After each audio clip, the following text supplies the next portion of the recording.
এখন আপনারা বলেন হযরত আলী যদি এই ছোট বাচ্চার উকিল হয় বাপের জন্য, তাহলে ওমরের ক্ষমতা আছে জেলখানা থোয়ার পারবে? কারণ উকিল খালি জ্ঞানের দিক দিয়ে না, আলীর শক্তি কেমন কথা কন, হযরত আলীর দেহের শক্তি কেমন জানি না। আল আলিউ আসাদুল্লাহিল গালিব, আলী হচ্ছে ইসলাম গালিব করার ব্যাপারে আল্লাহর সিংহ। জোরে কোন সুবহানাল্লাহ। সুবহানাল্লাহ কত কি পয়সা লাগিচ্ছে, জোরে কোন সুবহানাল্লাহ। আবার রাসূল বলেছে আনা মাদিনাতুল ইলমি ওয়া আলিউ বাবুহা, আমি হচ্ছি ইলমের শহর, আলী হচ্ছে তার দরওয়াজা। জোরে কোন সুবহানাল্লাহ। তাহলে শক্তির দিক দিয়ে কয় নম্বর আলী, জ্ঞানের দিক দিয়ে কয় নম্বর? তাহলে যদি শক্তি দিয়েও লাগে উমর পারবি, জ্ঞান দেয় খালি উমর ফারুক জেরুজালেমের পাদদেশে গেছে। আল্লাহ রাসূল বলেছেন আমার পরে কেউ যদি নবী হতো আল্লাহ উমরকে নবী বানাই দিত। সুবহানাল্লাহ বলেন। আল্লাহ রাসূল বলেছেন মা কানা মুহাম্মাদুন আবা আহাদিম মির রিজালিকুম ওয়ালাকিন রাসূলুল্লাহি ওয়া খাতামান নাবিয়্যিন। এই আয়াতের মাধ্যমে আল্লাহ জানাই দিলেন আমাদের নবীর পরে আর কোন নবী রাসূল দুনিয়াতে আসবে, কিন্তু যদি কেউ নবী হতো উমরকে আল্লাহ নবী বানাই দিত। নবীর এই কথার মূল্যায়ন করতে গিয়ে আল্লাহ তাআলা হাসরের ময়দানে হযরত ওমরকে নবীদের কাতারে দাঁড় করায়া দিবে। সেই হযরত ওমর সূরা মুলকের 2 নম্বর আয়াতকে নিয়ে আলোচনা করতেছেন সাহাবীদের সামনে। খুব খেয়াল করবেন আয়াতটা কি, আল্লাযী খালাকাল মাউতা ওয়াল হায়াতা লিয়াবলুয়াকুম আইয়ুকুম আহসানু আমালান ওয়া হুয়াল আজিজুল গফুর।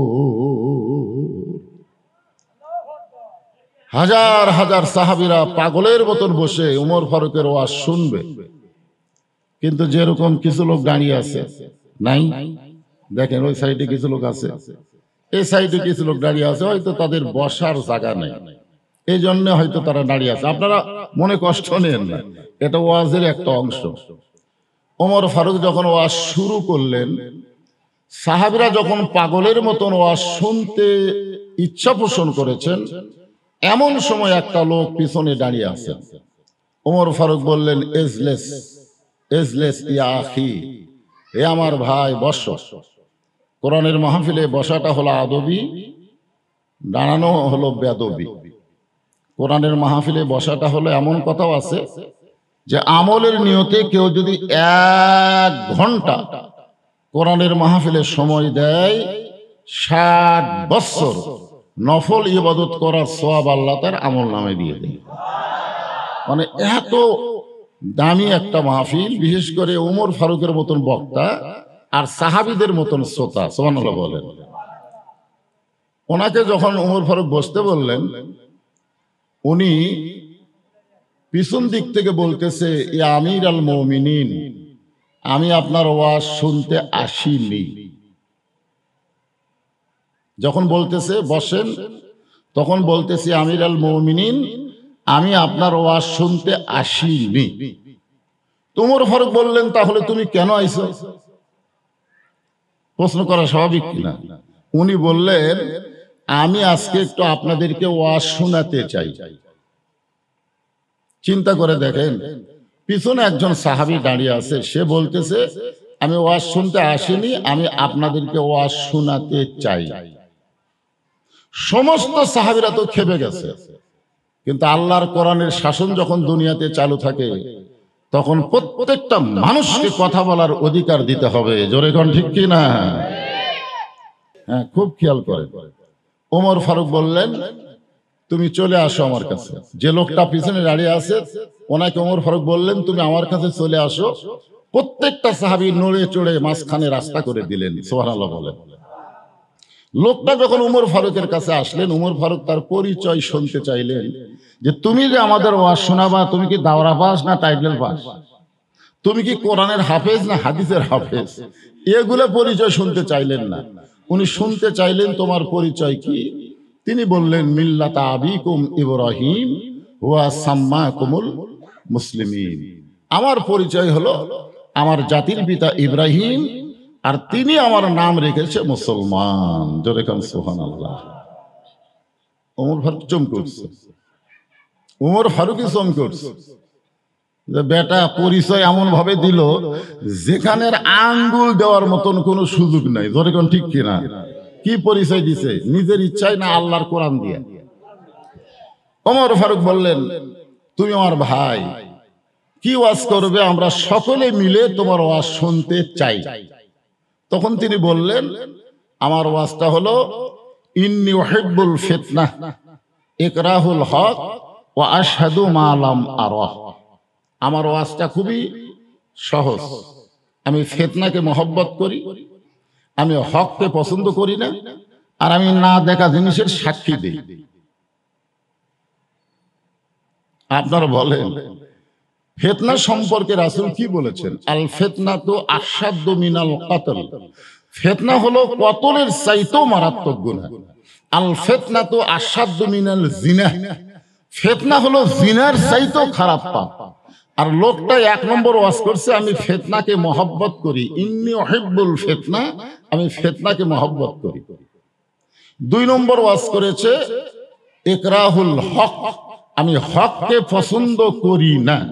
অথচ আল্লাহ বলেছেন ওয়াতাওয়াসাউ বিল হক কুল জাল হক ওয়া যাহাকাল বাতিল ইন্নাল বাতিলা কানা যাহুকা। অথচ লোকটা বলে আমি হককে পছন্দ করি না। আর তিন নম্বর ওয়াজ হলো আশহাদু মা লাম আরা, আমি না দেখা জিনিসের সাক্ষী দেই। ৭২ সালে জন্ম নিয়ে বলেছে সাইদি যুদ্ধ অপরাধী। বিচারক জিজ্ঞাসা করেছে তোর জন্ম কখন? কয় ৭২-এ। সাইদি অকাম করছে কখন? কয় ৭১-এ। তো ৭১-এ অন্যায় করলো, ৭২-এ জন্ম নিয়ে কেমনে বলিস? কয় বাপ মার মুখে শুনেছি সেটাই বলতেছি। না দেখা জিনিসের সাক্ষী দেওয়া যাবে? যাবে? সঙ্গে সঙ্গে ওমর ফারুক, যিনি রাস্তাতে গেলে শয়তান কয়দিন যায় না? জোরে বলেন কয়দিন যায় না?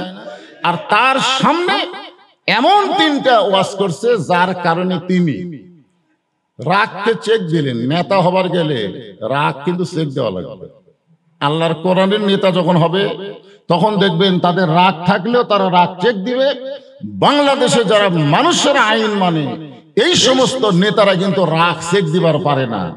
যার প্রমাণ অনেক নেতারা বলতেছে যে ধর্ম লিয়া হুজুররা ব্যবসা করতেছে, ইসলামে কোনো রাজনীতি নাই, কোরআনে কোনো রাজনীতি নাই। অথচ যেই সূরা থেকে আমি তেলাওয়াত করতেছি এই সূরাটার নামই হলো সূরায়ে মুলক। জোরে বলেন কথা ঠিক কিনা? এখানে প্রমাণ হলো রাজত্ব রাজনীতির সূরা যদি কোরআনে থাকে তাহলে কেমনে বলবে ইসলামে রাজনীতি নাই? ইসলাম রাজনীতির মধ্যে নাকি ইসলাম নাই? এক হাজী সাহেব আমারে কয় হুজুর আপনাকে ওয়াজ আমি শুনবার চাই না। আমি বললাম কারণ কি? বলে আপনার ওয়াজ আসে এখানে রাজনীতি করে। আমি কইলাম আপনি তো হজ করবার যাও রাজনীতি করছেন। তখন কয় না হুজুর আমি তো হজ করবার যাও রাজনীতি করিনি, এখানে আপনি তো হাজি তাই না? আপনি হজ করেননি? মাশাআল্লাহ। ভাই করছেন নাকি? আচ্ছা এই ভাই করছে। আসলে শোনেন, প্রত্যেকটা হাজি আল্লাহর কাবা ঘর সামনে নিয়ে একটা তলবিয়া পড়েছে। আপনি পড়ছেন, খেয়াল করে দেখেন। লব্বাইক আপনারা পড়লে সওয়াব হবে। পড়েন লব্বাইক আল্লাহুম্মা লব্বাইক লব্বাইক লা শারিকা লাকা লব্বাইক ইন্নাল হামদা ওয়ান নি'মাতা লাকা ওয়াল মুলক লা শারিকা লাক। আমি হাজী সাহেবকে বললাম আপনি বলেন তো লাকা ওয়াল মুলক লা শারিকা লাক শব্দের অর্থ কি? উনি বলতে যে হুজুর সবাই কয় হামও কছি, এর তো অর্থ জানি না। এর বাংলা অর্থ হলো রাজনীতির ভিতরে রাজত্বের ভিতরে একমাত্র আল্লাহ ছাড়া অন্য কাউকে স্বীকার করি। তাহলে আল্লাহর কাবাঘর সামনে নিয়ে আপনি এই তলবিয়া পাঠ করে বাংলাদেশে এসে আপনি মানুষের দল করেন আর কোন আমি হাজী সাহেব। হাজী সাহেব আপনার উচ্চারণ হতে পারে কিন্তু যতক্ষণ আল্লাহর দল না করবেন ততক্ষণ হজ কবুল হবে না। জোরে কোন কথা ঠিক কিনা? মুসলমান একটু মনোযোগ দিয়ে শুনবেন। ওমর ফারুক বললেন ভাইজান তুমি যে ওয়াজটা করেছো এইটা ইসলামে না জায়েজ। এমন ওয়াজ মুসলমান কোনোদিন করতে পারে না। অথচ মমতাজ হাসিনার সামনে ওয়াজ করলো। মমতাজ নাম শুনছেন? কার সামনে? হাসিনার সামনে ওয়াজ করলো। আগে করো রে মন আখেরের কাজ, ধ্যান যুগে হয় দিলের নামাজ। ও তোমার পাঞ্জে গানা নামাজ পড়া লাগবে না। ওরে শরীয়তের মৌলানা চোখ দুইটা করলা কানা। কোরআন হলো 90 পারা, তোমরা খুঁজা পাইলা না। জোরে কন নাউজুবিল্লাহ। কোরআন কয় পারা? জোরে বলেন কয় পারা? অথচ সংসদে এতগুলো মানুষ, কেউ কোনো কথা বলল না। মুসলমান যে 3টা ওয়াজ করেছো, এগুলো ওয়াজ ইসলামে জায়েজ নাই। ওই মুসলমান বেদুইন সাহাবী বলতেছে, আমিরুল মুমিনিন, আমি যে 3টা ওয়াজ করেছি আপনারা বুঝতেই পারেননি। আপনারা বলেন তো, ফিলিস্তিনে মুসলমান মরতেছে না জান্নাতি হচ্ছে? আমরা বলি আজকে 50 জন মারা গেল, আজকে 60 জন মারা গেল।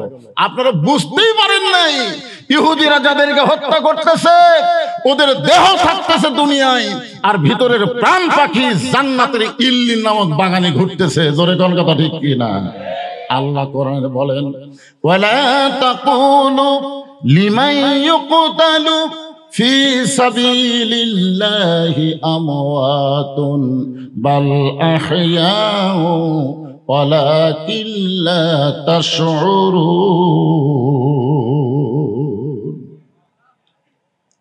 কোরআনের তেলাওয়াত শুনলে আল্লাহু আকবার কওয়া লাগে। হ্যাঁ, আপনারা বলেন তো আয়াতে আল্লাহ কি বলতেছেন?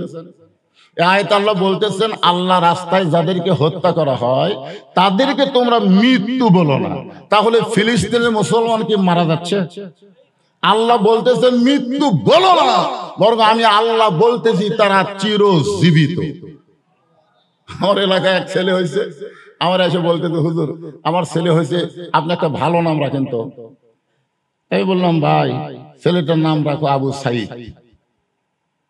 যেই কছে আবু সাইদ, কয় হুজুর আমার মনে নাই। আমাকে 500 টাকা দিয়ে কয়, হুজুর আমি খুবই খুশি হলাম, আবু সাইদ যদি প্রথম জীবন না দিত, হাসিনাকে বাংলাদেশ থেকে তাড়ানো যাইতো না। জোরে কোন কথা ঠিক কি না? তাহলে আবু সাইদ কি মারা গেছে? আমার গ্রামে একটা আবু সাইদ আছে, সবাই ডাকতেছে আবু সাইদের বাপ, আবু সাইদের মাও। আমার সম্পর্কে এক খালার মেয়ের মেয়ে হয়েছে, খালার নাতনি হয়েছে। আমারে কইছে, তুমি মৌলানা বাবা একটা ভালো নাম রাখো তো। আমি বললাম, খালা অনেকদিন পরে যখন নাতনি হয়েছে খুশি হয়ে নাম রাখেন হাসিনা। যেই খুশি হাসিনা, খালা কয় তুই একটা আলেম মানুষ রে, তোর কাছে একটা ভালো নাম শুনবার ছিলাম, আর তুই এমন একটা খুনি নাম কইলি। তার মানে বোঝা গেল আবু সাইদ মরে নাই, আর হাসিনা বেঁচে থাকতে পচে গেছে। তোর কোন কথা ঠিক কি না? বোঝা লাগবে। আমি যে 3টা ওয়াজ করছি আপনারা কেউ বুঝবার পারেন নাই। সমস্ত সাহাবীরা রাগে দাঁত কটমট করতেছে। ওসমান গনি দাঁড়িয়ে বলতেছে, এই পাগল, এতগুলো সাহাবী, বিশেষ করে হযরত ওমর ফারুক এত বড় জ্ঞানী, যার সম্পর্কে আল্লাহ তাআলা কোরআনে 23টা আয়াত নাজিল করেছে। সুবহানাল্লাহ বলেন। হযরত ওমরের শানে আল্লাহ কোরআনে কয়টা আয়াত নাজিল করেছে? 23টা আয়াত আল্লাহ ওমরের সম্মানে শানে নাজিল করেছে। আর তুই বলিস আপনারা বুঝতে পারেন নাই। ওমর ফারুক দেখলেন সমস্ত সাহাবীরা যে খেপা খেপছে, এখন যদি এদের মধ্যে ছেড়ে দেওয়া হয় তাহলে গণ ধলাই দিবে। ধরে কোন কি ধলাই? আর গণ ধলাই মানে কি বাঁচা থাকার চান্স আছে? ওমর ফারুক হিকমত অবলম্বন করে ওই বেদুইন সাহাবীকে কারাগারে বন্দী করলেন। কারাগারে বন্দী করলেন। যিনি 3টা খারাপ ওয়াজ করেছে তাকে কারাগারে বন্দী করলেন। এশার নামাজ পড়ে হযরত ওমর যখন বাড়িতে গেলেন, আল্লাহ রাসূল বলেছেন, এশার নামাজ আদায় করার পরে তোমরা বেশি লম্বা সময় নষ্ট করবা না। এশার পরে খাওয়া দাওয়া করে তোমরা ঘুমিয়ে যাবে, কারণ ফজরের জামাত আর তাহাজ্জুদের মহব্বত বিশাল 2টা ইবাদত রাতের বেলায় তোমাদের অপেক্ষায় আছে। সুবহানাল্লাহ বলেন। একটা হলো তাহাজ্জুদের মহব্বত আর ফজরের ইবাদত। তাহাজ্জুদ কিন্তু ইবাদত না, তাহাজ্জুদ কি? মহব্বত। জোরে বলেন, তাহাজ্জুদ কি? আপনারা বলেন তো, মহব্বতের ব্যাখ্যা আর ইবাদতের ব্যাখ্যা কি? ইবাদতের ব্যাখ্যা হলো, ইবাদতের বিনিময়ে মানুষ জান্নাত চায়। মানুষ কি চায়?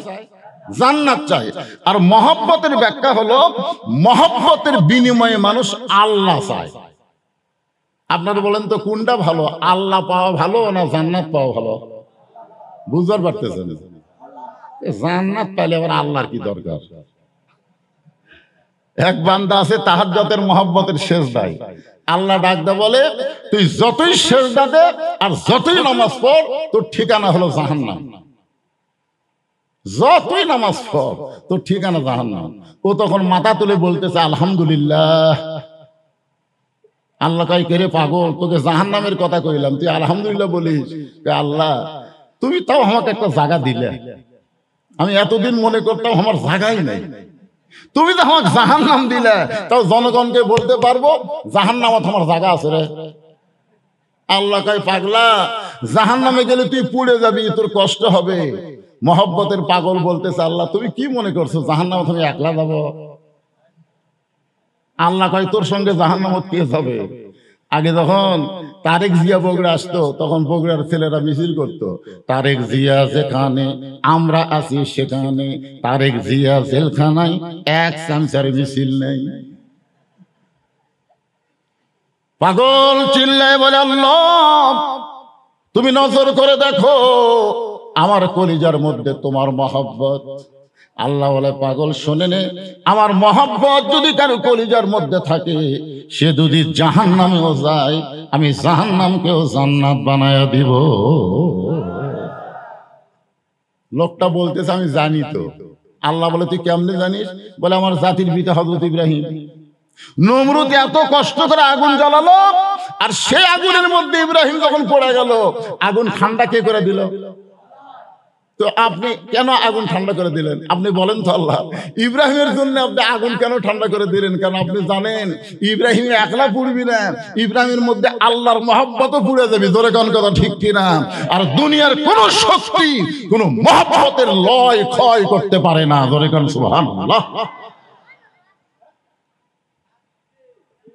ওমর ফারুক এশার নামাজ আদায় করে বাড়িতে গিয়ে যখন খাবার বসলেন, ওমর ফারুকের বিবির একটা নিয়ম ছিল, স্বামীকে খাবার দিয়ে দূরে দাঁড়িয়ে থেকে স্বামীর খাওয়া দেখা।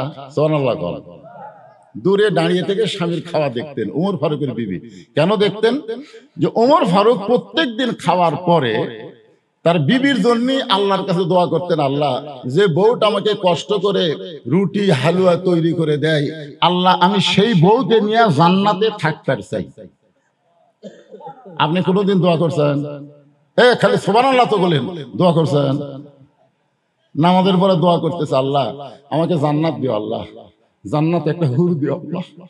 বউ খালি কান ফেলে শুনতে থেকে, হুর কি?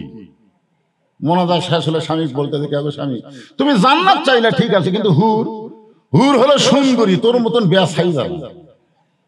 দুনিয়াতে তোরে পাইছি, মরার পরে তোকে আর চাই না, জান্নাতে হুর চাই। বউ কয়, এত কষ্ট করে আমি তার খেদমত করি, আর সেই বেটা আমারে চাই না, হুর চাই, আর খেদমত করে আমার লাভ কি? পরের দিন বউ নামাজ পড়ে দোয়া করতেছে, আল্লাহ আমাকে জান্নাত দিও, আল্লাহ জান্নাত একটা হুরে দিও। স্বামী কয়, কে রে বউ, হুরা কি? বলে, হুরা হলো সুন্দর যুবক, তোমার মতন পাও ফাটা না। এখন বলেন তো, স্বামী স্ত্রীর মধ্যে মহব্বত হবে না গন্ডগোল হবে? ওমর ফারুকের বিবি দূরে দাঁড়িয়ে দেখতেছেন, ওমর ফারুক খাবার সামনে নিয়ে দোয়া পড়তেছেন। খাবার সামনে পাইলে ইচ্ছা মতো খাইলে হবে না, নবীর তরিকা হলো আল্লাহুম্মা বারিক লানা। এদিকে খেয়াল করেন ছেলেরাই, কোন দিকে খেয়াল করতেছে? খাবার সামনে পেলে দোয়া আছে না নাই? কি দোয়া? আল্লাহুম্মা বারিক লানা ফিমা রাযাকতানা ওয়া কিনা আযাবান নার। বিসমিল্লাহ বরকাতিল্লাহ বলে রুটি ছিঁড়ে যেই মাত্র হালুয়া নিয়ে মুখে দিবে, এমন সময় ইন্নাল্লাহা ইয়ামুরুকুম আন তুআদ্দুল আমানাতি ইলা আহলিহা ওয়া ইযা হাকামতুম বাইনান নাস আন তাহকুমু বিল আদল। আল্লাহর কোরআন বলতেছে, ওমর রুটি হালুয়া নিয়ে তো ভালোই খাবার চাচ্ছ, কিন্তু যাকে কারাগারে বন্দি করছো সে খাইছে কিনা একটাবার খবর নিছো? জনগণের গণধোলাই থেকে বাঁচানোর জন্য যাকে তুমি কারাগারে বন্দি করে রাখলে সে খাইছে কিনা তার খবর নিছো? তুমি তার খবর না নিয়ে কেমনে খাও? ওয়াইযা হাকামতুম বাইনান নাস আন তাহকুমু বিল আদল। জোরে বলেন সুবহানাল্লাহ। সঙ্গে সঙ্গে হযরত ওমর খাওয়া বন্ধ করে দিয়ে রুটি আর হালুয়া টোপলা করে ওই বেদুইন সাহাবীর কাছে গিয়ে বললেন, ভাইজান এই দেখেন আপনার খাবার হাজির।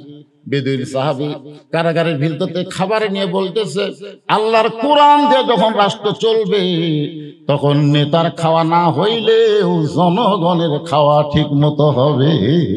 সুবহানাল্লাহ না কেন?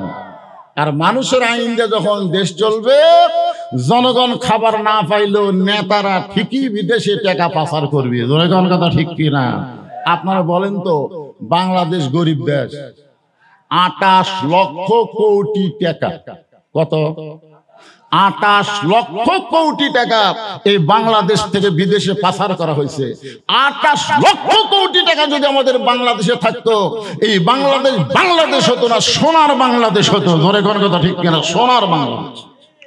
ওমর ফারুক কারাগারে বন্দী সাহাবীকে খাবার দিয়ে নিজে বাড়িতে গিয়া বিছনায় ঘুমাতে চাইলেন। বউ বলতে, স্বামী গো আপনি কি খাবেন না? ওমর ফারুক বললেন, কি কও তুমি? তুমি না আমার খাবার দিছে? বলে, আমি দূরে দাঁড়া থেকে দেখি। প্রতিদিন আপনি খান, কিন্তু আজকে খাবার টোপলা করে কোথায় নিয়ে গেলেন? আমি জানি আপনি কোনো অন্যায় কাজ করেননি, অবশ্যই কারো প্রয়োজন, তার প্রয়োজন পুরো করেছেন। তবে শুনে নেন, আমার একটা সুন্নত হলো মা খাদিজার সুন্নত। নবীকে না খাওয়ায়া খাদিজা কোনোদিন খায়নি, আপনাকেও আমি না খাওয়ায়া কোনোদিন খাই না। জোরে কোন সুবহানাল্লাহ। এ মায়েরা যারা পর্দার অন্তরে বসে আছেন, একটু মনোযোগ দিয়ে শোনেন। ফাতেমার কাছে গিয়ে দেখে ফাতেমা কাঁদতেছে। রাসূল বলে, ফাতেমা কাঁদো কেন? বলে, এমন একটা গরিবের সঙ্গে আমার বিয়ে দিয়েছেন বাবা, ঠিক মতো খাবার টাবার দিবার পারে না। রাসূল বললেন, ফাতেমা শোনো, সাবধান হয়ে যাও। তুমি যার সম্পর্কে আমার কাছে অভিযোগ করতেছো, আল্লাহ যদি আল্লাহ ছাড়া কাউকে সেজদা দেওয়ার হুকুম থাকতো, তাহলে আমি ফাতেমা তোমাকে বলতাম আলীর পায়ে সেজদা করো। শুনে নাও, দুনিয়ার সমস্ত বিবিরা আল্লাহর পরে কাউকে যদি সেজদা দেওয়ার হুকুম থাকতো, সেই মহান ব্যক্তি হলো তোমার স্বামী। তাই স্বামীর সাথে আজে বাজে ব্যবহার করো না। আল্লাহ রাসূল বলেছেন, আল্লাহর পরই মেয়ে মানুষের কাছে সবচাইতে দামি ওই ব্যক্তিকে। জোরে কন না কেন? মরদ মানুষ জোরে কন। দাম দেয়? দাম দেয় না? এখন দিবে, এখন দিবে। এতদিন মেয়ে মানুষ ক্ষমতায় ছিল, এই জন্য আমাদের বাড়ির গুলো প্রধানমন্ত্রী হয়ে গেছিল।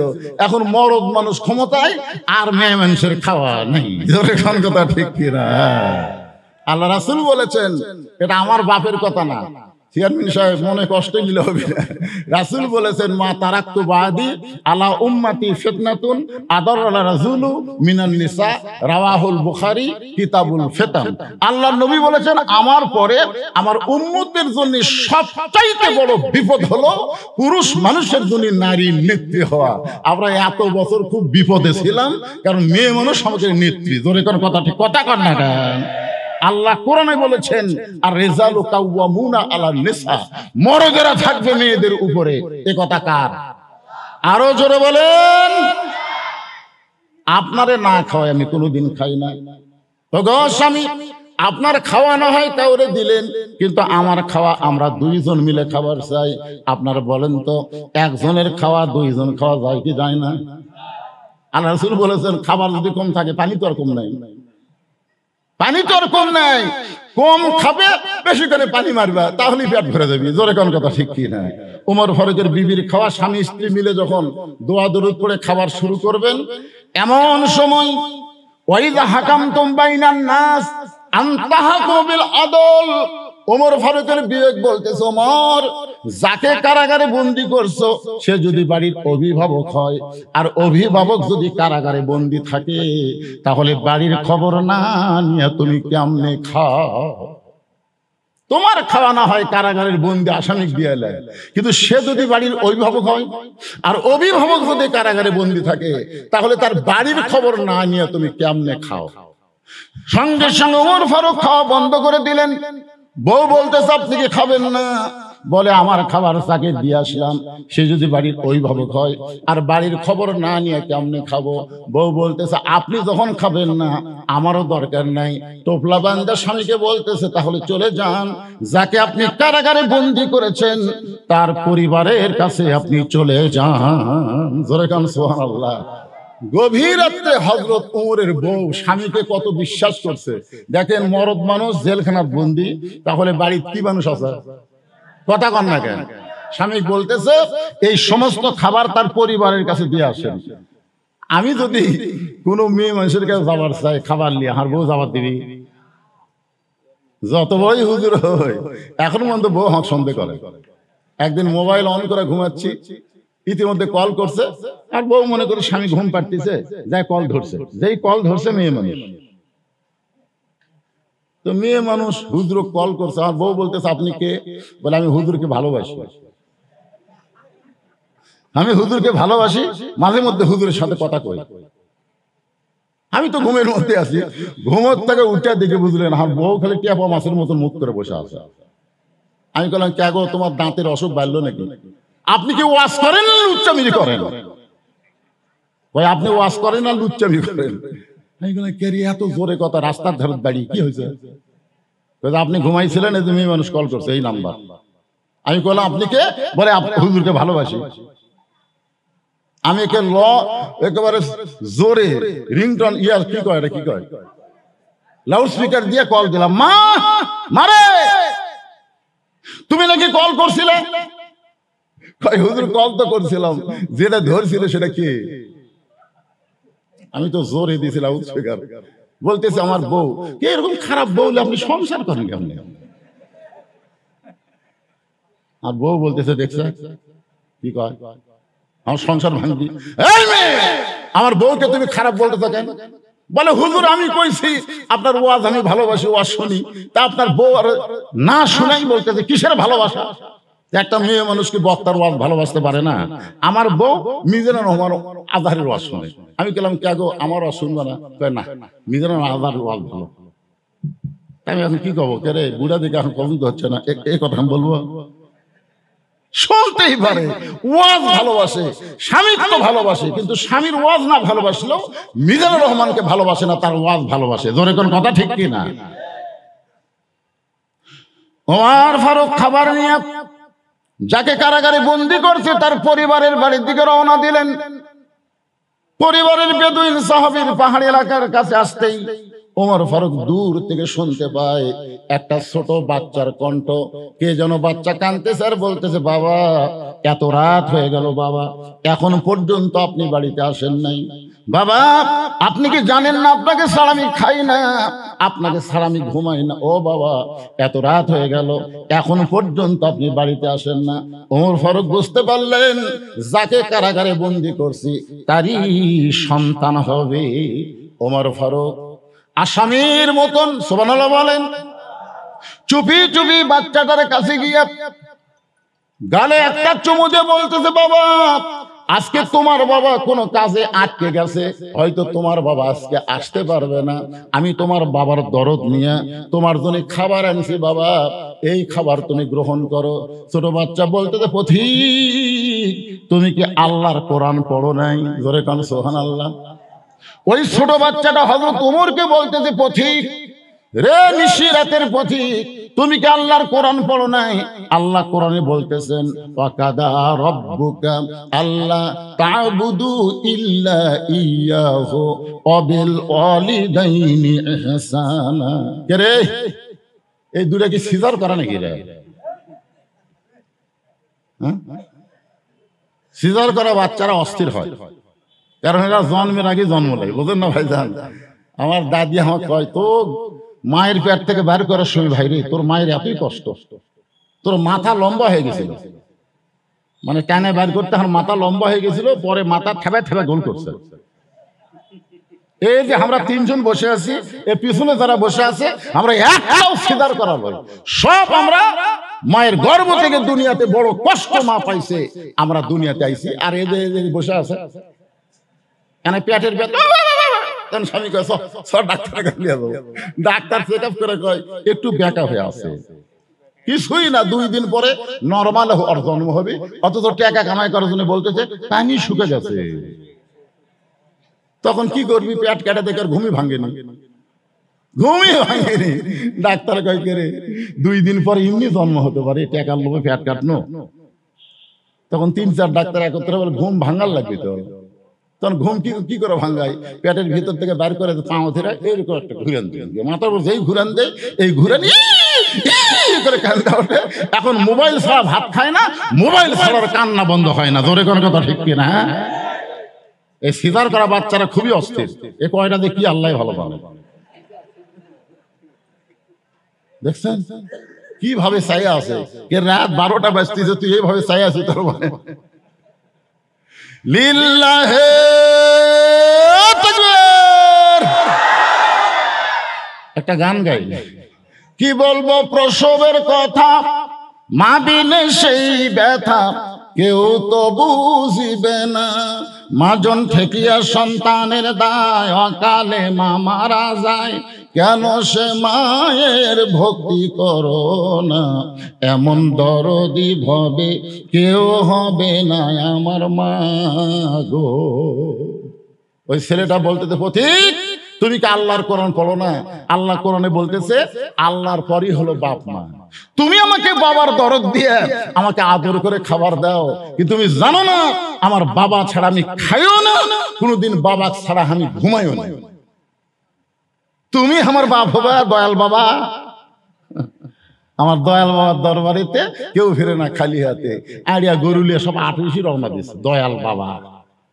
একই মানুষের বেশি বাবা হওয়া লক্ষণ ভালো না, জায়রা হওয়া লক্ষণ। জোরে কোন কথা ঠিক কিনা? ছোট্ট বাচ্চাটা বলে পথিক তুমি আসলে ভালো মানুষ, গভীর রাত্রে আমাকে খাবার নিয়ে আইছো, কিন্তু তুমি তো জানো না আমার বাবা ছাড়া আমি খাইও না, ঘুমাই না। সঙ্গে সঙ্গে হয়তো তোমার ওই ছোট্ট বাচ্চাকে কান্দে তুলে নিলেন। জোরে কোন সুবহানাল্লাহ। কান্দে তুলে নিয়ে ওই বেদুইন সাহাবী যেই কারাগারে বন্দী, ওই কারাগারের দরজা ছেড়ে দিয়ে বললেন বাবা তুমি যে বাবা ছাড়া খাও না, সেই বাবা এখন এই ঘরের ভিতরে। বেদুইন সাহাবীর ছোট্ট বাচ্চা জেলখানার দরজায় গিয়ে চিল্লে বলছে বাবা কে তোমাকে অন্যায় ভাবে ঘরের মধ্যে বন্দী করে রাখছে? খালি একটা বার তার নাম কও, খালি একটা বার তার নাম কও, তাকে আমি সাইজ করবো। ওমর ফারুক দূরে দাঁড়িয়ে মুসকে মুসকে হাসতেছে, কারণ প্রকৃত সন্তান তারাই বাবাকে কষ্ট দেখলে সন্তান সহ্য করতে পারে না। আজকে অনেক বাপ মা বইয়ের জ্বালা কাঁদতেছে, অথচ বেটা বাপ মা ছাড়া বইয়ের কাছে যায়, বাপ মার দিকে খেয়াল করে না। জোরে কোন কথা ঠিক কিনা? এরা ভেজাল সন্তান, এরা প্রকৃত সন্তান না। প্রকৃত সন্তান দরকার হলে বউ তালাক দিবে, বউ ছেড়ে দিবে, বইয়ের টেনশন করবে না। বাপ মা মরে গেলে কোনোদিন বাপ মা পাওয়া যায় না, আর বউ মরার সাথে সাথে বিকেলে বিয়ে করা যায়। জোরে কোন কথা ঠিক কিনা? কথা বলে। ওমর ফারুক দূরে দাঁড়ায় মুস্কি মুস্কি হাসতেছে, খালি বলতেছে বাবা খালি একবার নাম কও, যে তোমাকে কারাগারে বন্দী করছে তাকে আমি সাইজ করব।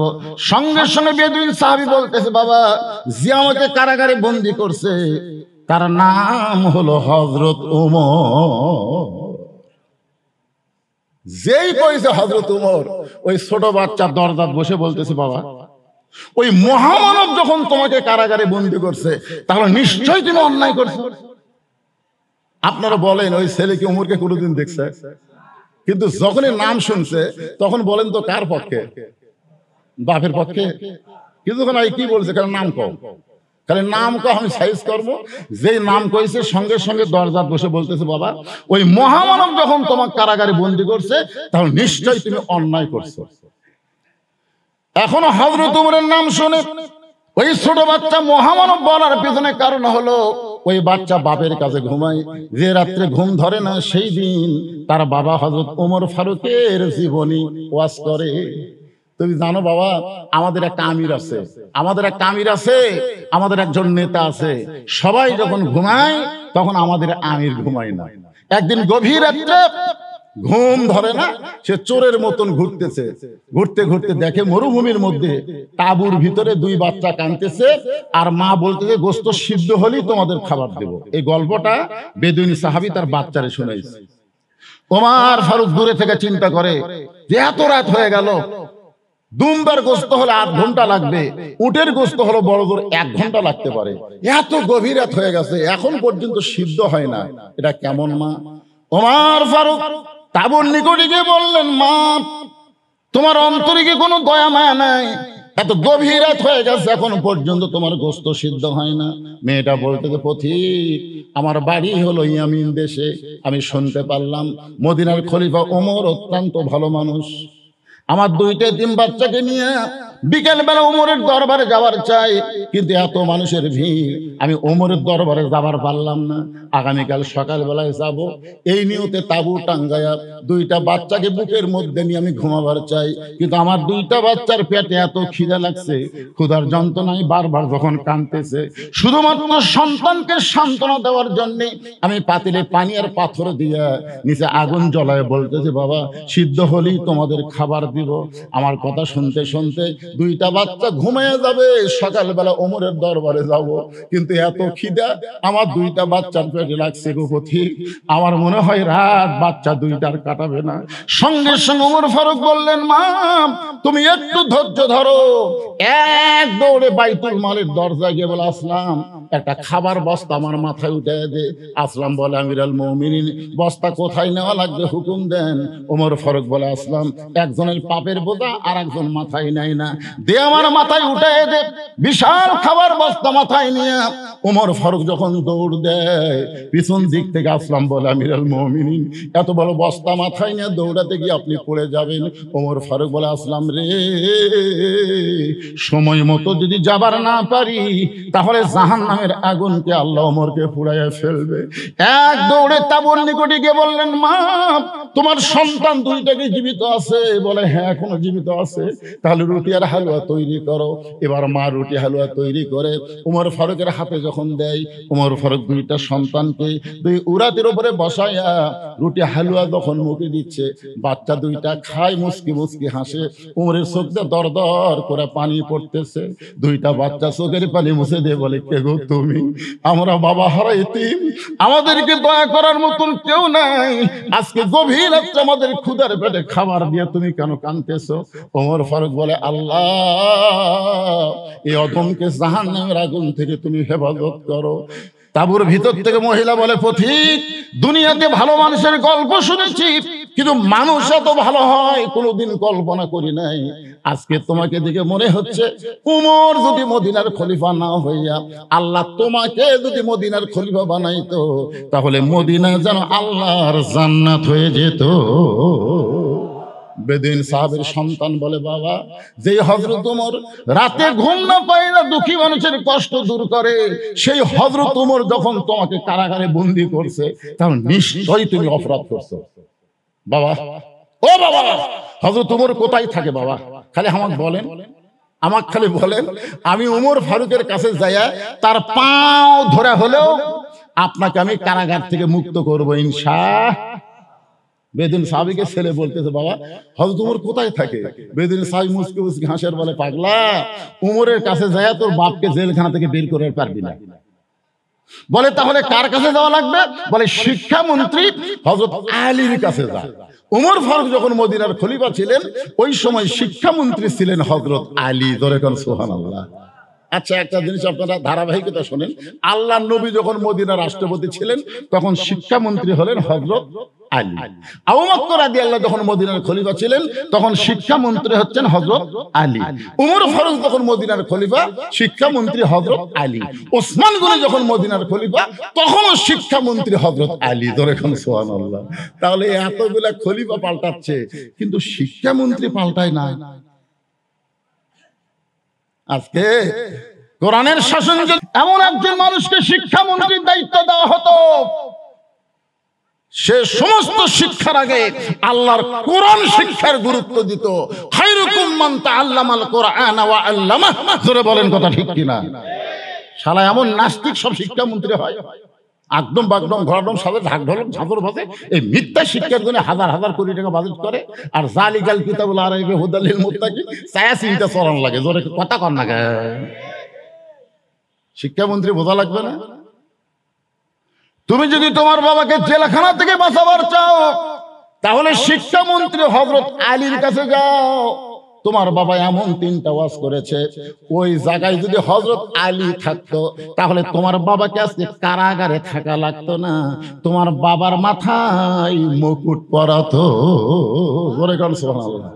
কিন্তু আমি যে 3টা ওয়াজ করছি, এই ওয়াজ করার সময় সবাই আছে, কিন্তু শিক্ষামন্ত্রী ছিল না, যার কারণে আজকে জেলখানা। ছেলে বলতেছে, বাবা কি ওয়াজ করছেন? ভাই তুই তো ওয়াজ বুঝবো না, উমর ফারুকে যখন বুঝবার পারেনি তুই বুঝতে পারবি? তো মুখস্থ কর, কারণ ছোট বাচ্চারা কোরআন শরীফ বোঝে না, খালি মুখস্থ করে। জোরে কোন কথা ঠিক কিনা? দেখবেন সকালবেলা এসে দেখবেন খালি ঝুঁকতিছে আর পড়তিছে, ঝুঁকতিছে আর পড়তিছে। আমি একজন বললাম, কি পড়িস রে? পড়ি হুজুর, কিন্তু বুঝি না। কোন বোঝা কথা কন না, এরা যে কোরআন শরীফ মুখস্থ করছে। একটা হাফেজ সাহেব যদি বলেন যে বাকারা মানে কি, তাই হয়তো কথা বলে, কিন্তু গোটা কোরআন সে আপনাকে শোনাবে, কিন্তু কোরআনের অর্থ বোঝে না। কারণ ছোট বাচ্চাদের জন্য আমরা যখন প্রাইমারিতে পড়তাম তখন আমাদেরকে নামতা মুখস্থ করাতো, 2 কে 2, 2 দোকানে 4, 3 দোকানে 6, বলতাম এটা মানে বোঝা লাগবে না, বড় হলে বুঝবি, এখন খালি মুখস্থ কর।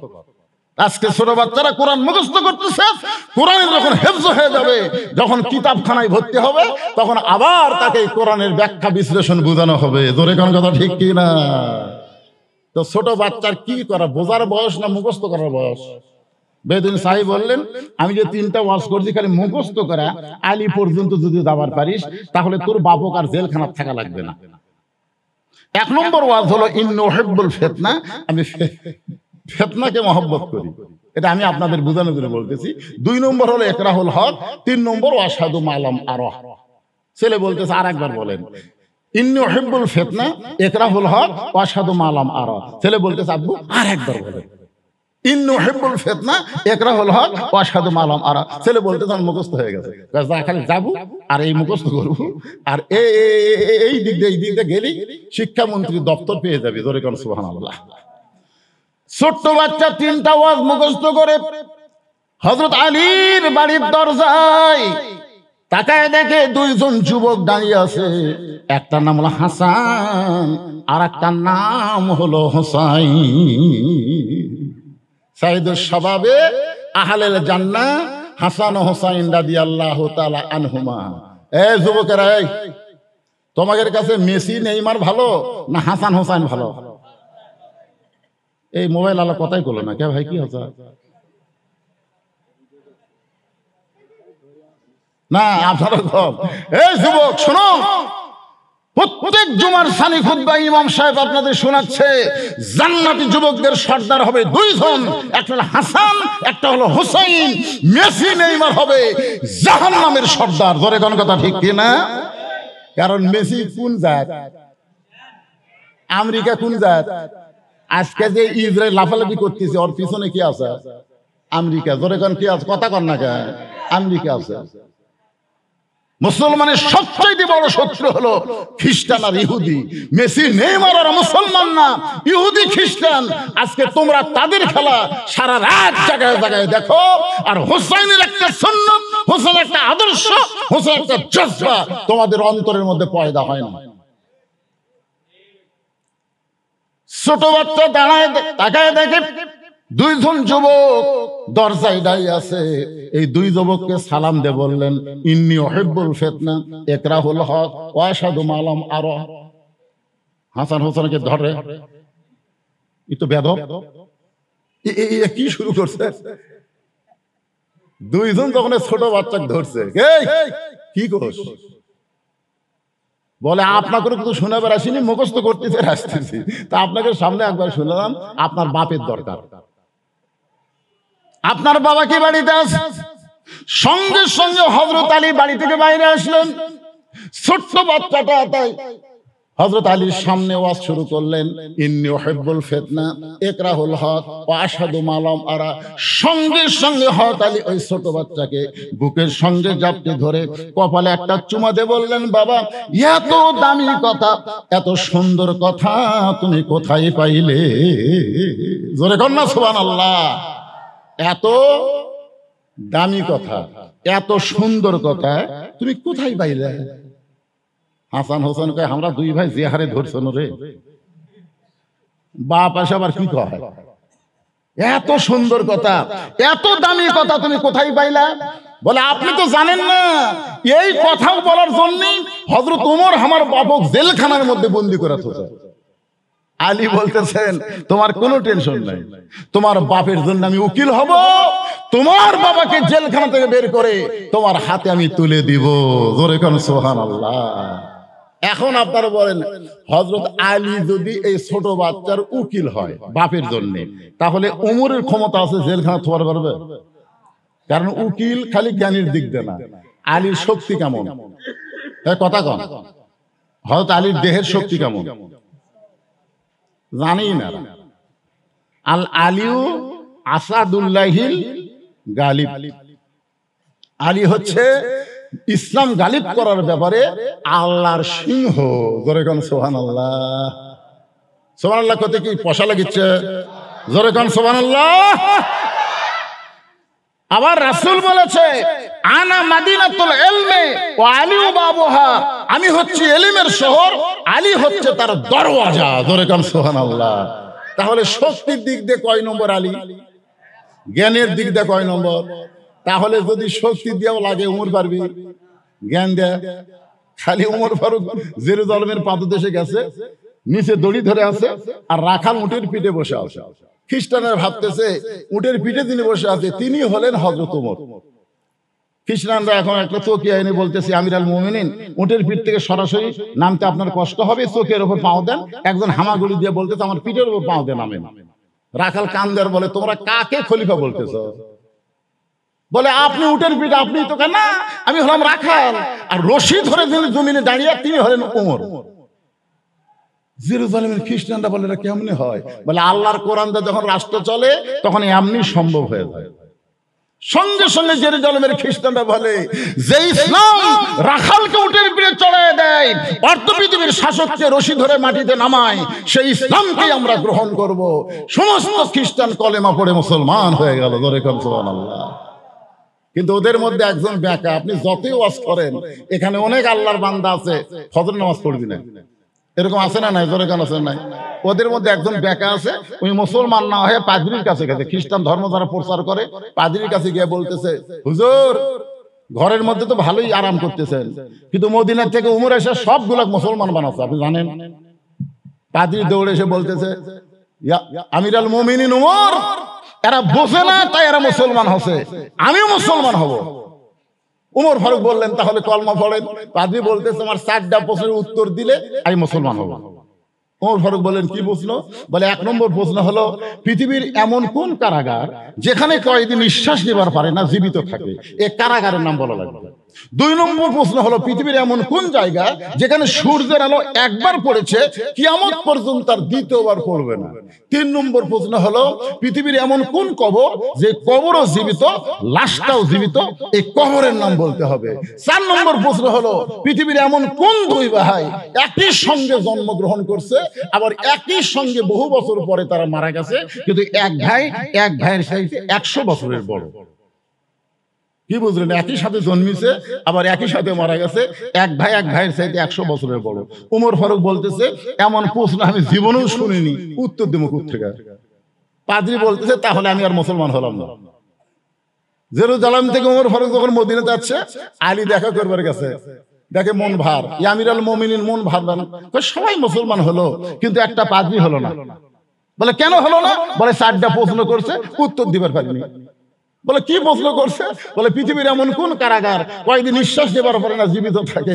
আলী বলতেছে কেন? মায়ের উদর, সন্তান মায়ের পেটে থাকে, নিঃশ্বাস নেবার পারে না, তারপরও আল্লাহ জীবিত রাখে। হায় হায় হায়। 2 নম্বর প্রশ্ন করেছে পৃথিবীর এমন কোন জায়গা সূর্যের আলো একবার পড়ছে কিয়ামত পর্যন্ত পড়বে না, ওই জায়গা কোনটা? বলে ওই যে মুসা আলাইহিস সালাম যখন সাগর পাড়ি দিচ্ছে তখন আল্লাহ সাগরের রাস্তা করে দিল, সূর্যের আলো সাগরের তলে গেল, ফেরাউন যেই নামছে সাগর আবার আগের মতো হয়ে গেছে, কিয়ামত পর্যন্ত ওই জায়গাটা সূর্যের আলো যাবি। উমর কে হায় রে হায়। 3 নম্বর প্রশ্ন করলো লাশটাও জীবিত, কবরও জীবিত। লাশ হলো ইউনূস নবী আর কবর হলো মাছ। 4 নম্বর প্রশ্ন করেছে, দুই ভাই একই সঙ্গে জন্মগ্রহণ করেছে, আবার বহু বছর পরে একই সঙ্গে মারা গেল। এই দুই ভাইয়ের মধ্যে এক ভাইয়ের 100 বছর বয়সে বড়। এই দুই ভাইকে আলী বলতেছেন, আপনি কোরআন কি পড়েন না? ওজাইর আর আজিজ আলাইহিস সালাম, ধরে কোন সুবহানাল্লাহ। সঙ্গে সঙ্গে উমর ফারুক আলীকে বুকের মধ্যে জাপটে ধরবেন, আলী রে, এই কারণে রাসূল বলেছেন, আনা মাদিনাতুল ইলমি ওয়া আলী বাবুহা, আমি হচ্ছে ইলমের শহর, আলী হচ্ছে তার দরওয়াজা। আল্লাহু আকবার। সঙ্গে সঙ্গে ছেলে বলতেছে, আলীর মতন মানুষ শিক্ষামন্ত্রী যদি আমার বাপের উকিল হয়, দুনিয়ার কোন উমর আমার বাপকে আর কারাগারে বন্দি রাখতে পারবে? ছোট্ট বাচ্চার হাতটা ধরে হযরত আলী উমর ফারুকের দরবারে যখন হযরত আলী সাথে দেখে ছোট্ট বাচ্চা তাকায় দেখে, রে, এই মানুষটাই তো রাত্রেবেলা আমার কান্দত করে, এই মানুষই তো আমার কান্দত করে বাপের কাছে নিয়ে এলো, তাহলে এটাই হযরত উমর। এক দৌড়ে যায় ছোট্ট বাচ্চা উমর ফারুকের কপালে চুমা খাচ্ছে, ধরে খান সুবহানাল্লাহ। কারণ সারা জীবন উমর ফারুকের গল্প শোনাইছে বাপ। বাচ্চারা যখন না ঘুমায়, কিসের হুবার মায়ের কিচ্ছা শুনেন, হুবার মায়ের কিচ্ছা না, মোবাইল চালু করে দেন, গেম দেখ দেখতে দেখতে ঘুমিয়ে যাবে। মহামানবের জীবনী শোনাবেন, আপনার সন্তান মহামানব হওয়ার চেষ্টা করবে। ধরে কোন কথা, ঠিক কথা বলেন। আলী বলতেছে, এই ছোট্ট বাচ্চা, যার কপালে চুমা খাইলা সেই মানুষটাই তোমার বাবাকে কারাগারে বন্দি করছে। ছোট্ট বাচ্চা দুইজনের দিকে তাকায়, আলীর দিকেও তাকায়, আবার ওমরের দিকেও তাকায়। ওমর ফারুক বলতেছে, আলী ভাই, আমি এই ছোট বাচ্চার বাবাকে এমনি কারাগারে বন্দি করে নাই, মারাত্মক 3টা খারাপ ওয়াজ করছে। শুধু আমি না, হাজার হাজার সাহাবী মসজিদের মধ্যে ছিল। সবাই যখন রাগে চেতে গেল, এমন সময় তাকে গণধলাই থেকে বাঁচানোর জন্য আমি কারাগারে বন্দি করছি। আলী বলতেছে, আপনারা বুঝতে পারেন নাই যে 3টা ওয়াজ করেছে, তার চাইতে সুন্দর দামি ওয়াজ আর পৃথিবীতে না। জোরে কারণ সুবহানাল্লাহ। উমর ফারুক বলে, কি বলেন আপনি? শুধু আমি তো না, হাজার হাজার সাহাবী, আমরা কেউ বুঝতে পারি নাই। আলী বলতেছেন, যেরকম দুনিয়া বাংলাদেশের লোক বলতেছে ফিলিস্তিনের মুসলমান মারা যাচ্ছে, ফিলিস্তিনের মুসলমান মারা যাচ্ছে, বুঝে নাই ওরা মারা যাচ্ছে না, ওরা চিরজীবন লাভ করতেছে। জোরে কোন কথা, ঠিক কিনা? আবু সাইদ মারা গেছে, মুগ্ধ মারা গেছে, যাই। এখন এই 3টা ওয়াজের হাকিকতের অর্থ কি হবে? আলী উমর ফারুককে বলে ওই ছোট বাচ্চার বাপকে কারাগার থেকে, জেলখানায় থেকে বের করবে। আপনার কি রাত বেশি হয়ে গেছে? শুনবার চান? কারা কারা শুনবেন? আল্লাহকে একটু হাত দেখান তো দেখি। লিল্লাহে তাকবীর। আপনি শুনবেন না? আপনি শুনবেন না? হাত তোলেন না কেন? লিল্লাহে তাকবীর,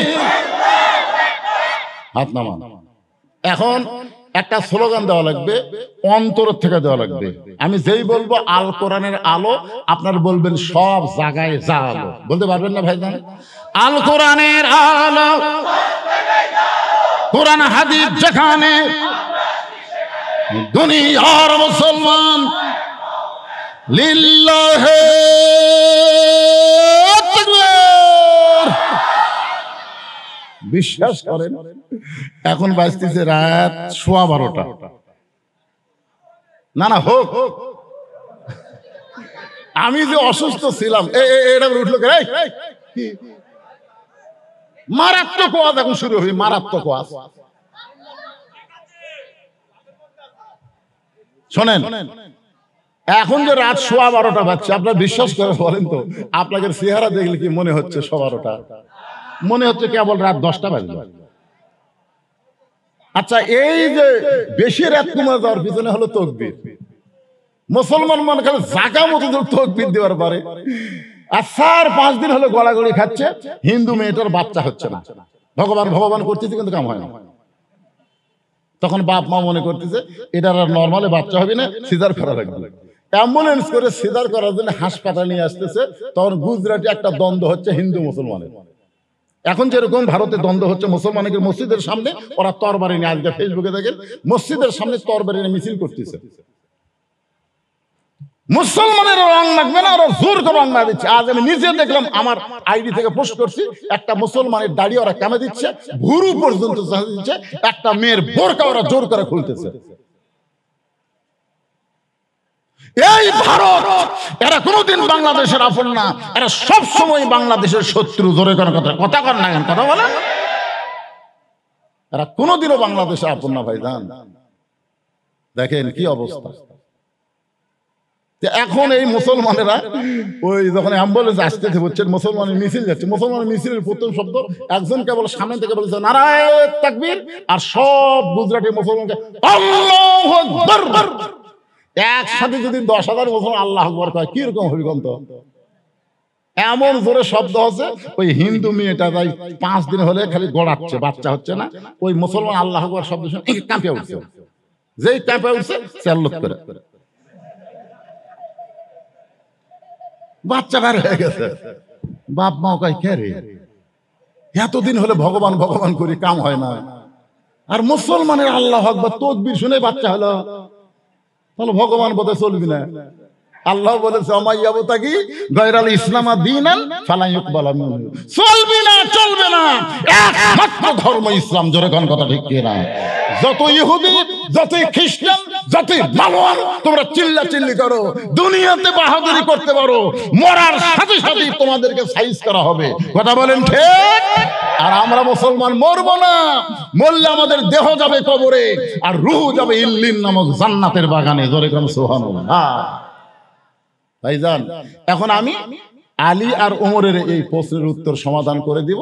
আর হযরত ওমর বলতেছেন, আলী এত 3টা খারাপ ওয়াজ করছে। আলী বলতেছে, তাহলে আপনার মুখ দিয়ে শুনতে চাই, আপনি বলেন। এবার ছোট বাচ্চা বলতেছে, আপনার যদি মুখস্থ না থাকে, আমার বাবার কাছে 3 বার শুনে আমার মুখস্থ হয়ে গেছে। জোরে খান সুবহানাল্লাহ। ওমর ফারুক ছোট বাচ্চাকে বললেন, কারণ ছোট বাচ্চার স্মরণ শক্তি বেশি না কম? এ কথা কন না কেন, বেশি না কম? এই ছোট বাচ্চা কি শিখাচ্ছেন? যাদের স্মরণ শক্তি এত বেশি, তাদেরকে আগডুম বাগডুম বাদ দিয়ে আলিফ লাম মিম এর শিক্ষা দেওয়ার চেষ্টা করেন। বাজান, ছোট্টবেলায় আপনার বাচ্চা পবিত্র হওয়ার শিক্ষা পাবে। কোরআন শরীফ ধরবার গেলে অপবিত্র অবস্থায় ধরা যাবে না। এই মাদ্রাসায় দিবেন, সর্বোত্তম তাকে পবিত্র হওয়ার শিক্ষা দিবে। জোরে কোন কথা ঠিক কিনা? কথা বলেন। 1 নম্বর ওয়াজ, ইন্নী উহিব্বুল ফিতনা, আমি ফিতনাকে পছন্দ করি। হযরত আলী বলতেছেন, লোকটা তো ঠিকই বলেছে, কিন্তু আপনারা বুঝতে পারেন নাই। আল্লাহ কোরআনে বলেছেন, ইন্নামা আমওয়ালুকুম ওয়া আওলাদুকুম ফিতনা। কার কথা? আল্লাহর কথা। আল্লাহ কোরআনে বলেছেন, নিশ্চয় সম্পদ আর সন্তান ফিতনা হওয়ার পরেও দুনিয়ার মানুষ এই দুইটাকে বেশি ভালোবাসে। আপনারা বলেন তো, আপনারা সন্তানকে ভালোবাসেন কম না বেশি? সম্পদকে? দেখবেন একটা মানুষের কিন্তু বাপ মলে খুব একটা কান্দে না, কিন্তু আড়িয়া গরু মলে ও কান্দে বাবা। এই জন্য আল্লাহ বলেছেন, ইন্নামা আমওয়ালুকুম ওয়া আওলাদুকুম ফিতনা, নিশ্চয় সম্পদ আর সন্তান ফিতনা হওয়ার পরেও দুনিয়ার মানুষ পছন্দ করে।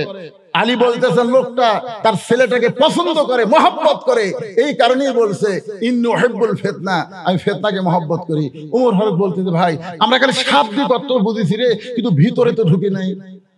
কিন্তু লোকটাকে বললো ইকরাহুল হক, আমি হককে পছন্দ করি না। আল্লাহ কোরআনে বলেছেন, কুল জাল হক ওয়া যাহাকাল বাতিল ইন্নাল বাতিলা কানা যাহুকা। হককে পছন্দ করে না, এইটা কেমন কথা? আলী বলতেছেন, শুধু এই বেদুইন সাহাবী কেন, আমিও করি না, আপনিও করেন না। ওমর ফারুক বলে, আমি হককে পছন্দ করি না। বলে, তাহলে শোনেন, যাআত সাকারাতুল মাউতু হকুন। আপনি বলেন তো, মৃত্যুর চাইতে সত্য কোন জিনিস আছে? তাই কোন মৃত্যুর চাইতে সত্য? একটা হিন্দুরাও বিশ্বাস করে মরা লাগবে। ধরে কোন কথা ঠিক কিনা?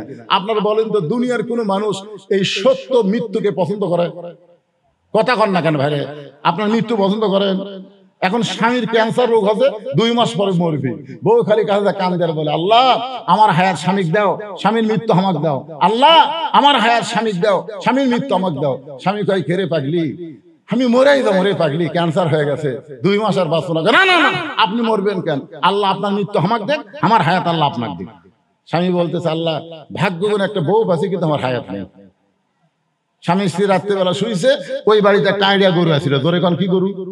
আড়িয়া গরু রাত্রে দড়ি ছিঁড়া বার হয়েছে খাওয়ার জন্য, কিন্তু বাড়ির তো দরজা লাগানা, খাওয়ার কিছুই নাই। দেখে বারান্দাতে একটা সিলভারের পাতিল, আড়িয়া গরু সিলভারের পাতিলের কাছে যায়, দেখে পাতিলের তলায় সিটা লাইলি। সিটা লাইলে বোঝেন গরুর খুবই পছন্দ। ওই এখন সিটা লাইলি খাবার চাই, কিন্তু মুখ হাতে পায় না, জিভা বার করে, জিভা তো হাতে পায় না। জোর করে যে খাবার কাছে একে সিটা লাইলি পাশে ঠিকই, কিন্তু ছোট ছোট শিং এই পাল্লার কান্দার মধ্যে আটকে গেছে। ওই এখন লালি চাটিয়া খাইয়া মাথা লড়াই, কিন্তু পাল্লার মাথা খোলে না।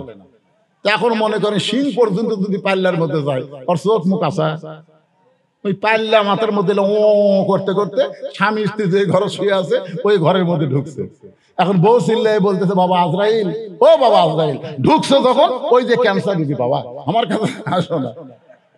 বউ মনে করতেছে জমদূত আজরাইল, হয়তো এটাই হবে, এই মনে করে বলতেছে, বাবা আজরাইল ঢুকছো যখন, তাহলে ক্যান্সার রোগীর কাছে যাও, আমার কাছে আসো না। স্বামী চিল্লাই বলে, কি হয়েছে? আজরাইল ঢুকছে, তোমাকে দেখে দিলাম। এই তুই না দিনের বেলা কইলে আমার হায়াত আল্লাহ আপনাকে দেখ, আপনার মৃত্যু আমাকে দেখ। এটা মুখে বলা যায় গো, অন্তর দেখ কেউ মৃত্যু চায় না।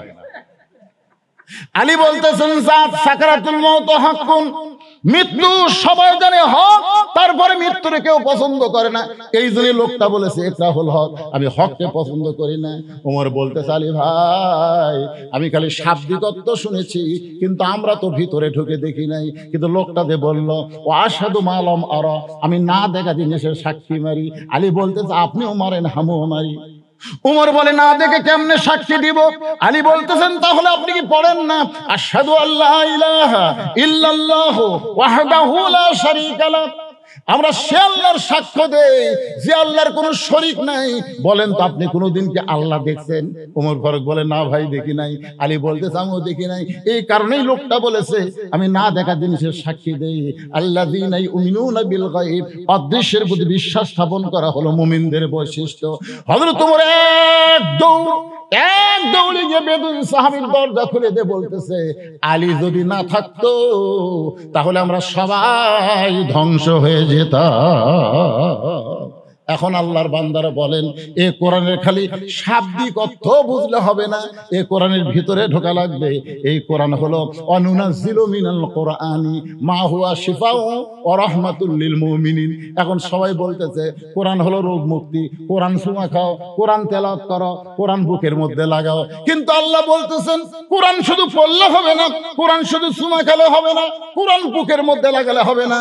এই কোরআন দিয়ে তোমাদেরকে সমাজ, রাষ্ট্র, সব কিছু তোমাদের পরিচালনা করা লাগবে। ধরে কোন ঠিক কি না? আমি অসুস্থ শরীর নিয়ে যতটুকু বললাম, আল্লাহ বক্তা এবং শ্রোতা সবাইকে আমল করার তৌফিক দান করুক। সকলে বলি আল্লাহুম্মা আমিন। আর একজন 500 টাকা দান করছে, আল্লাহ কবুল করেন। অনেকে দোয়া চাইছে, সবার জন্য আমি দোয়া করব ইনশাআল্লাহ, সবার জন্য। অত লোকের নাম ধরে দোয়া করা যাবে না। সবাই ইস্তেগফার পড়ে, আস্তাগফিরুল্লাহ রাব্বি মিন কুল্লি জামবি ওয়া তুবু ইলাইহি লা হাওলা ওয়ালা কুওয়াতা ইল্লা বিল্লাহিল আলিয়্যিল আযীম। এইদিকে ঢলমল করতেছে, দেখছেন আকাশ যে হলমল করতেছে কোন কাল থেকে। এরা যে বসে আছে কষ্ট করে। এই শোনেন, প্রশ্ন শোনেন, হিন্দু ছেলের সাথে কি বন্ধুত্ব করা যাবে?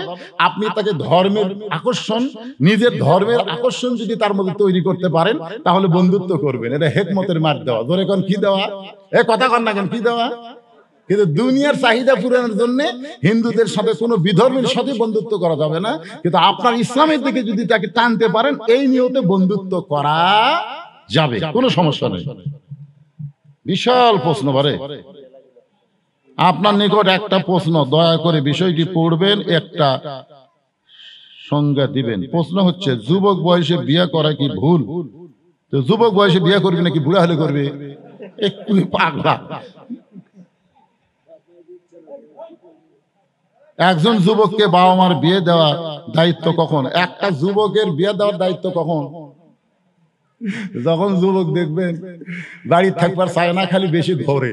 যখন বেশি ঘরে, আর ঘোরা বন্ধ করবার চাইলে একটা বউ দেওয়া লাগবে। ঘরে কোন কথা ঠিক না। আপনার দেখেন তো, আপনার ছেলেরা খালি বাইরে থাকে না বাড়িতে থাকে? যদি দেখেন বাইরে খালি ঘুরতেছে 3 মাথা 3 মাথা, তাহলে বুঝবেন আর প্রেম রোগ ধরছে। প্রেম করার আগে বিয়ে দিয়ে দেন, অকাম করার আগে যেন একটা ভালো কাম করে দেওয়ার পারেন, এ খেয়াল করবেন, বুঝছেন? কখনো মনে করবেন না যে আমার ছেলে কামাই করে না। না, আপনি বিয়ে দিয়ে দিবেন, রেজেক দেওয়ার দায়িত্বকে আরো জোরে বলেন আল্লাহ। প্রতি বয়স্ক কোন যুবক যদি বাহিরে জিনায় লিপ্ত হয়, তাহলে তার দায়ভার কার? দায়ভার যাই জিনা করবি তার। এটি বাপ মায়ের দায়িত্ব।